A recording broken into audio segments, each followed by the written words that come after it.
The 2022 Louisville football schedule is out, and we will rank the games in terms of importance on this episode of the show. Let's get right on into it. You are Locked On Louisville, your daily podcast on the Louisville Cardinals. Part of the Locked On Podcast Network, your team every day.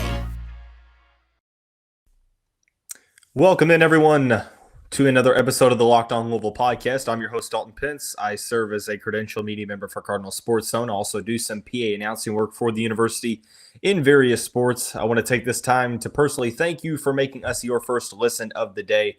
And just a reminder, the Locked On Louisville podcast is free on all streaming services, 5 days a week, your team every day.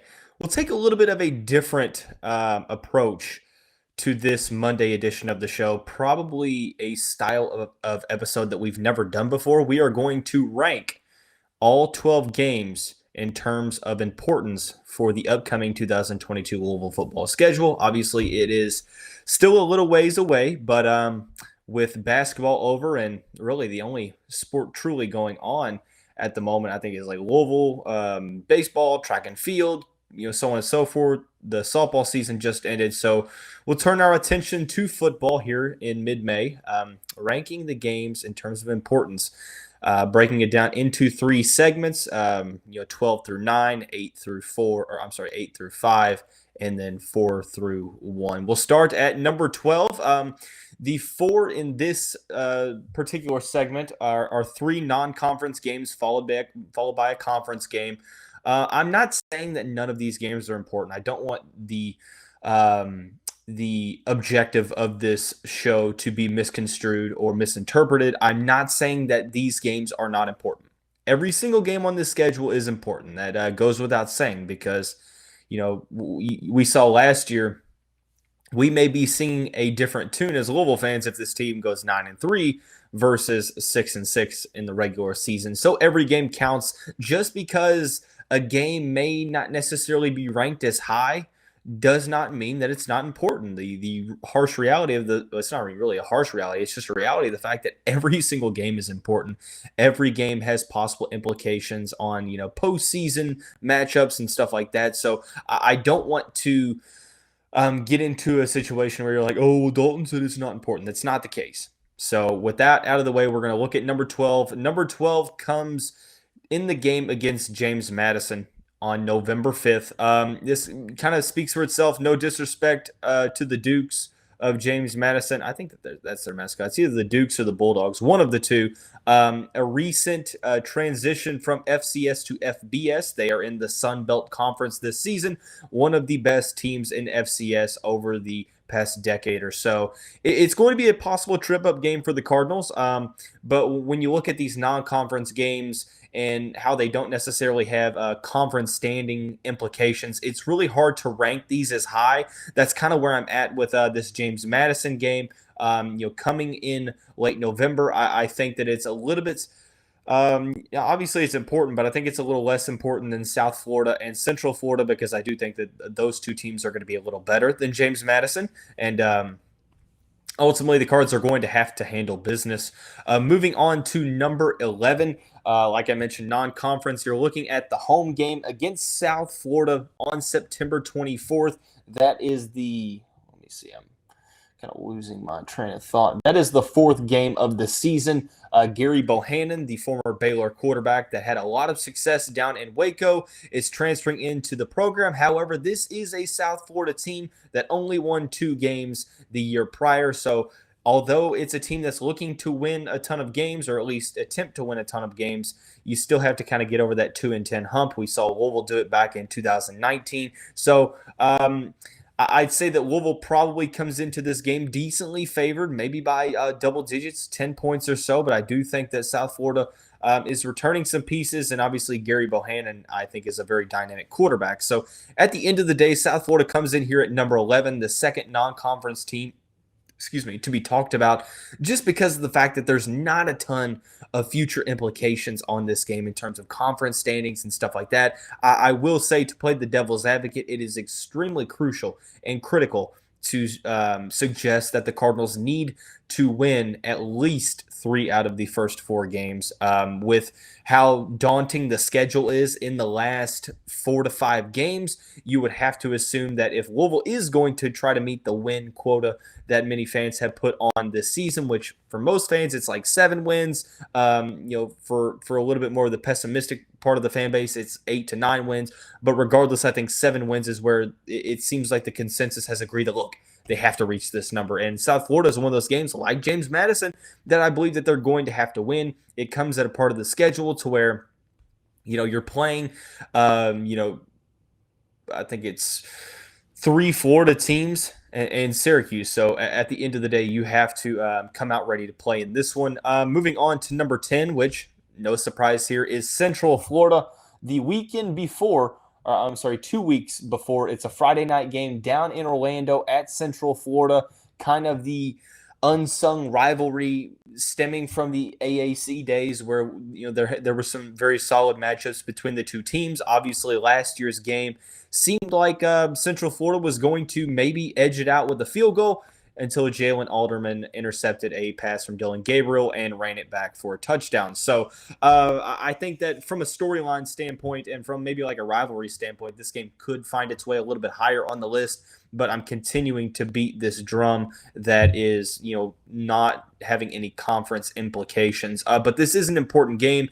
The Golden Knights lose Dylan Gabriel, and they also lose Jalen Robinson to Oklahoma and Mississippi, respectively. They're returning some pieces. They utilized the transfer portal to address some of their needs, like the Louisville Cardinals did. I do think that the Cardinals go down to Orlando and probably are favorites coming into this game. But at the end of the day, a solid opportunity early on to get a decent win. I don't think that Central Florida struggling at the end of last season has too much of a implication on this game, considering that Dylan Gabriel was out for the season after that game against Louisville. So the season kind of was derailed just a bit. But overall, I do think that this is an important game. And I guess I should stop saying that because I already mentioned that every game is an important game. But you see what I'm saying. So you have James Madison, you have the home game against South Florida, you have a road game against Central Florida, which is a possible trip-up game, could have a ton of, a huge effect on what the end win total is. Because, like I said, you have to stockpile those wins early. This is the season to where all eyes are going to be on games like this.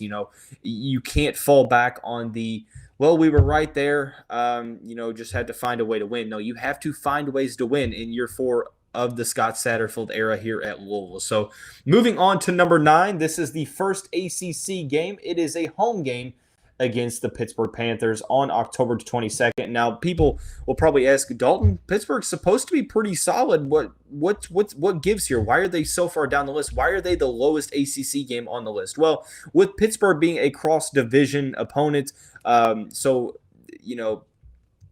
think that maybe it's not necessarily as important as a game against, let's say, Florida State, Syracuse, Florida State or Virginia, Boston College, NC State, so on and so forth. But I do think that, despite losing Kenny Pickett, possibly losing Jordan Addison in the transfer portal, you bring in a USC transfer and is it Caden Slovis? I apologize. I never really took the time to figure out how to pronounce that first name. I do apologize. But ultimately, I think Pittsburgh is going to be very solid. Defensively, they're great. Pat Narduzzi is one of the best defensive-minded coaches in the ACC. You also take into account that this is a team that went on to play in the ACC championship game last year, and I think that this is going to be a game to where if Louisville loses it, which they're probably going to be projected to lose it, it's not one of those that's like, okay, the season's over because you couldn't beat Pittsburgh. Now, obviously, you'd like to go in that game thinking that you have a chance because you do, but at the end of the day, I'm not going to put the fate of the season on this game against Pittsburgh, because I do think that it's going to be an uphill battle for the Cardinals, because I think that Pittsburgh is going to be a top 5 team in the ACC coming into the season. So James Madison, South Florida, Central Florida, and Pittsburgh in the 12 through 9 category. We'll address and identify 8 through 5 here in just a second after we talk about our friends over at Built Bar. I just got some of the birthday cake puffs in from Built Bar over the weekend. Tried them, and I have to say, I was blown away. Um, I mean, it was an experience like absolutely no other. Usually, I think that whenever I eat protein bars, they're chalky, they're waxy, they're plain hard to choke down. But when I bit into this birthday cake puff, which for those who don't know, it's a protein infused marshmallow covered in 100% real chocolate. I mean, I was just blown away. I actually had three of them in a row, but that's a story for a different time. But if you haven't tried the puffs, you need to check that out right now. Like I said, a chocolate covered marshmallow protein bar. It's healthy for you, but it tastes fantastic. If maybe you're not necessarily into the marshmallow, or if you want to try more of a traditional protein bar, Built Bar has you covered. They are covered in 100% real chocolate. All of their products are. They're extremely healthy, and there are so many different flavors to choose from. And they are made with, with all of the healthy benefits as well. Go to built.com, use the promo code LOCKED15, and you'll get 15% off your order. Once again, that's using the promo code LOCKED15 for 15% off at built.com. Hey, Cardinal fans, thanks again for making Locked On Louisville your first listen every day. Make sure to go check out Locked On NBA Big Board. Host Rafael Barlow from NBA Draft Junkies and author of the NBA Big Board newsletter is joined by Richard Stamen, Sam Ferris, and Leif Thulin, giving fans an in-depth look into the NBA draft, mock draft, player rankings, and of course, big boards. It's free and available wherever you get your podcasts. Moving on down the line, 12 through 9, 8 through 5 in the second segment of the show. We're going to start out at number 8. That is the Clemson Tigers, kind of the same line of thinking that we had with the Pittsburgh Panthers. Now, obviously, that was a game last season in which Louisville by all means should have won. If Malik Cunningham doesn't go out with injury at the end of the third quarter, I think that Louisville wins that game comfortably against the Tigers at Cardinal Stadium. But I don't have to tell you what happened at the end of the game. One of the toughest losses to endure that I remember for the Louisville fan base in my 24 years on the earth. But at the end of the day, I think that this is a bounce back year for Clemson. I think that they're going to win the ACC like they usually do. Cade, I think it's Klubnik, the big 5-star quarterback is coming in. I think that he is going to have a tremendous season. If DJU doesn't step up, if DJU steps up, obviously that means that he is turning a corner. Clemson has the possibility to have the best defense in college football this season. They have a lot of guys returning like Miles Murphy, Brian Bresee, so on and so forth. Like Pittsburgh, I mean, I think that this is an important game because it's Clemson, it's a rival. The Cardinals have yet to beat the Tigers since joining the ACC, but the matchup down in Clemson, South Carolina on November 12th, I just don't think it has a lot of it's not going to sway my line of thinking. If Louisville doesn't get within 10 to 15 points of Clemson, I'm not going to sit there and probably lose sleep over it, because if that's the case, then I think that Clemson is probably doing that to their other opponents as well. Is it going to be like the years when they are winning the national championship? Well, possibly not. It might not necessarily be like the Trevor Lawrence years, but like I said, I think that this is a Clemson team that is going to be fantastic once again. Top 10 team in the country for sure. And I just don't necessarily think that having a game against a team that you're going to be, probably a heavy underdog in, I don't think that it has, that much of importance in terms of swaying the possible season, because you're probably projecting it to be a loss anyway. So moving on to number 7, that is the season opener up in New York against Syracuse. This is a game where you start to get into the 7-1 area, and you can make a case really for any of these, I suppose. That game against Syracuse is important for a handful of different reasons. Number one, Syracuse projected to be towards the bottom of the ACC once again. Dino Babers is on the hot seat. Something has to happen. Garrett Schrader is back as the signal caller for the Orange. This is a game you have to win. There is no ifs, ands, or buts about it. If you're wanting to win 7 games, Syracuse is one of those games you're going to have to win, and you have the ability to set the tone early in the season opener. Just overall, a bunch of things riding on this game, trying to establish the momentum early, getting a conference win right out of the gate in week 1, especially against a team that you have to beat in the Syracuse Orange. And, I mean, there's no reason you shouldn't. You beat the team by what was it, almost 30? I forget what the deficit was in last year's game on Lamar Jackson Day, but it speaks for itself. The Syracuse is not getting substantially better. I think that overall, Louisville's returning a lot on both sides of the ball to where they should be taking a step forward, and the gap in terms of talent should be larger when it comes to the Syracuse Orange. I had a lot of trouble with 6 through 2 because I kind of went back and forth. I made a couple different cases, but ultimately, here's my line of thinking. Number 6 is Virginia, a team that the Cardinals lost to last season. Were up by 17 going into the fourth quarter and had a huge debacle. Brennan Armstrong is back for the Virginia Cavaliers. That is a place where the Cardinals do not have a lot of success in. Charlottesville on October 8th, outside of the game in which Lamar Jackson found Jalen Smith in the back of the end zone with less than a minute to go back in 2017. The Cardinals have not won in Charlottesville since joining the conference, dating back to 2014. This is where things kind of get a little interesting. You're splitting hairs when it comes to arguing this and that. I think that Louisville is better than Virginia. 6-4 is, they're all toss-up games, and it's hard to really differentiate between the three. So note that when I'm talking about 6-4, a lot of it can be thought of as like 4A, 4B, and 4C. That's how close it was to kind of flip-flopping these, and actually I kind of did going throughout the episode, as I had a lot of moments where I'm like, I'm going to move them to 4. Actually, I'm going to move them back to 6. Maybe they should go at 5. But Virginia is at 6 to me because I do think that that there's a case to be made that this is a toss-up game coming at a part of the season to where the Louisville Cardinals need to pick up wins. The first 5 games of the season all are winnable games. Virginia is the first game where it's like a huge test, and it's one of those that can differentiate between 9-3, 7-5, and even 6-6. Number 5, kind of in the same line of thinking, that is Florida State. That game will be held Cardinal Stadium on September 16th, a Friday night game. And Florida State is just one of those unsung type of games. Doesn't need to be explained because the history between the two teams. Jordan Travis is back at quarterback for Florida State.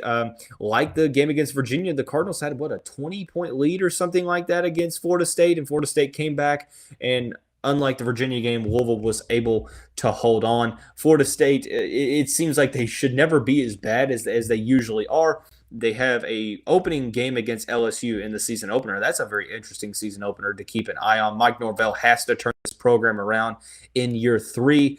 They have a lot of guys coming back. They brought in some solid newcomers. So ultimately, Florida State rides here at number 5 because this is an opportunity for the Cardinals early on to pick up a solid victory in the 3rd game of the season, because you talk about Syracuse week 1, and then you turn around and you have Central Florida week 2. If you can get 2 wins on the road, you're coming to Cardinal Stadium on a Friday night in September where there's likely going to be a ton of fans, a possible big recruiting weekend as well, and being able to get a win against Florida State would be huge for the team moving forward into the meat of the schedule. So at the end of the day, that's where I'm at. Virginia kind of sitting at number 6 because of that reason. I think that Florida State, getting a win over Florida State name-wise, would be bigger for the Louisville Cardinals. But speaking of splitting hairs, 4 is kind of in a league of its own, and then 2 and 3 are splitting hairs as well. We're going to identify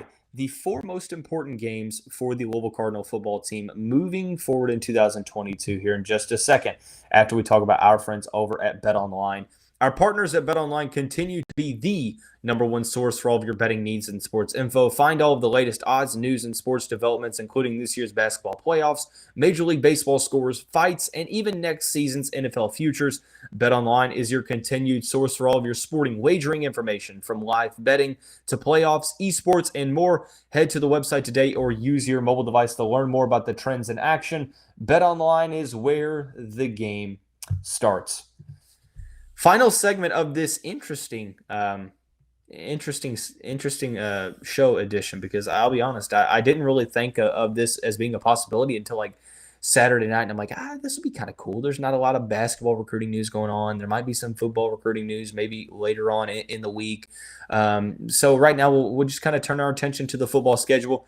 But without further ado, 4 counting down to 1 by the end of the show. Number 4, on the road in Boston against the Boston College Eagles on Saturday, October 1st, the 5th game of the season.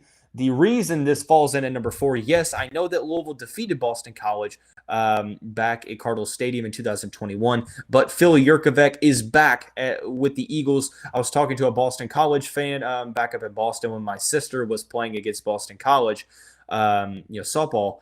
And I was asking, what do you all think of the football season next year? And he looked at me, he said, well, a lot of it's going to depend on how far Phil Yurkovec can take us. And I think that it's going to be a big battle between Malik Cunningham and Phil Yurkovec. Boston College is a team that is very stout defensively. If Yurkovec can come in and be solid offensively, then it could be a possible game like 2020 where you have to hold on to the ball, but Boston College is definitely going to take a step forward, in my opinion, between this past season and the one we're looking forward to now. It's one of those games to where I wouldn't necessarily say it's a toss-up because I think that Louisville's going to be favored, but it's a must-win game. I think that this is a game that you're able to establish the tone in the ACC because if you look at what precedes this game, you have Syracuse, you have Central Florida, Florida State, and South Florida.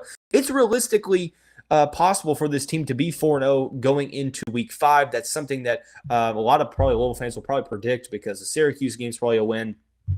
They should be favored against Central Florida and South Florida, and Florida State's one of those games. It's sitting at number 5 because it's very important as well.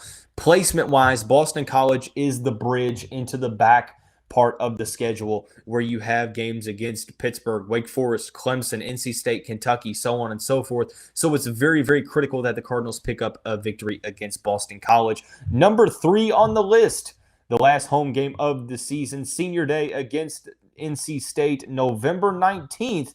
It is number 3, but make no mistake about it, could definitely be number 2. Let's put it this way. The Cardinals were up by 3, I think, heading into the fourth quarter of the game against the Wolfpack last season. They returned a ton of defensive starters from a defense that was very, very stout in the ACC. Devin Leary is back at quarterback for the Wolfpack, and you have some solid returners as well. Last game at Cardinal Stadium has the opportunity to try to carry some momentum over into that game against Kentucky. But like the Wake Forest game, which is number 2, spoiler alert, it's games last season that you look at and you're like, okay, we lost it, but things go a little differently. We may find ourselves in the win column against these teams. Definitely NC State. Wake Forest, on the other hand, I think that this is a huge revenge game. Yes, Sam Hartman is back. They returned some solid starters from a year ago. Wake Forest, was 11-3, 7-1 in the ACC, went 8-0 to start out the year. Brad Lambert is the first-year defensive coordinator. He's got a lot of work to do in terms of trying to improve a defense that was kind of middle of the pack last season. Allowed over 40 points per game to a handful of teams, but they returned 9 offensive starters. So there's a good amount of experience coming back. But at the end of the day, NC State, Wake Forest in the same boat for Louisville. It's games that you lost last year, but you're looking to get some revenge. I think that Wake Forest is a little bit more critical because I think that both of those games last year, that was probably the game you should have won, as opposed to maybe the NC State game that got a little bit out of hand. But there was a lot of things that went wrong in that game against Wake Forest. It's going to be a solid opportunity. It's placed in a position to where you're coming into a stretch to where you just went on the road and played Boston College in Virginia. You hosted Pittsburgh, and then you have Wake Forest on October 29th. So the placement of it, both NC State and Wake Forest are, potential season-defining games. So number 1, I shouldn't have to tell you. You already know. The only non-conference game I've yet to mention, the game at the end of the year, the game since Scott Satterfield came to Louisville, the Cardinals have yet to be competitive in. Yes, it is the Governor's Cup in Kroger Field. or whatever it's called now. I think it's Kroger Field against the Kentucky Wildcats. It doesn't have conference implications, but there's a lot more riding on it. Depending on what happens in the season, we're talking about a possible game that has a lot of implications on the momentum heading into the postseason. It's a game that Louisville has to be competitive in this year. It can't be a situation where Louisville wins 7 games coming into the game and then they get blown out again. That cannot happen. You have to be competitive. I'm not saying that you have to go into Lexington and win because they return a lot of offensive starters. They return some solid defensive players. Kentucky is in a very good spot. They just brought in a top 15, top 20 recruiting class. So I'm not going to sit here and be naive and say, well, maybe we should, go into Kentucky and beat them. Sure, that's kind of the line of thinking, and you want to go into every game thinking that you have a chance to win. I'm not saying that you should not, but I'm saying that this game has to be competitive. It definitely does. For a Louisville fan base that's seen this team for the past 3 seasons, obviously they didn't play in 2020, but in 19 and in 21, it was a blowout. It was a demoralizing loss. Now you don't have many excuses. You have a lot of guys returning from this past year's team. You're in year 4 of the program under Scott Satterfield's direction, and this game has a lot of implications on momentum, on morale heading into the offseason. And like I said, this is a very critical season for Scott Satterfield. He has a great recruiting class brewing in the Flyville 23 department, but a lot is riding on this season. He has to win at least 7 games, in my opinion. And Kentucky is going to be a game where it's going to you have to see some improvement there. So overall, that's how I rank the games. If you disagree, tell me in the comments what would you change about it. Obviously, it's kind of like splitting hairs. Just kind of my initial thoughts. But if you have any ideas or thoughts on the matter, drop in the comments below and let me know, and we can have a discussion about it. But hey, that's going to wrap up this Monday edition of the show. If you want to find out all about the ACC conference as a whole, there's no better way to get that information than Locked On ACC, the podcast that runs Monday through Friday, 30 days a week, 30 minutes a day, all about the conference as a whole. So check that out. But that's going to wrap up this Monday edition of the show. Everyone have a great day, and we will see you right back here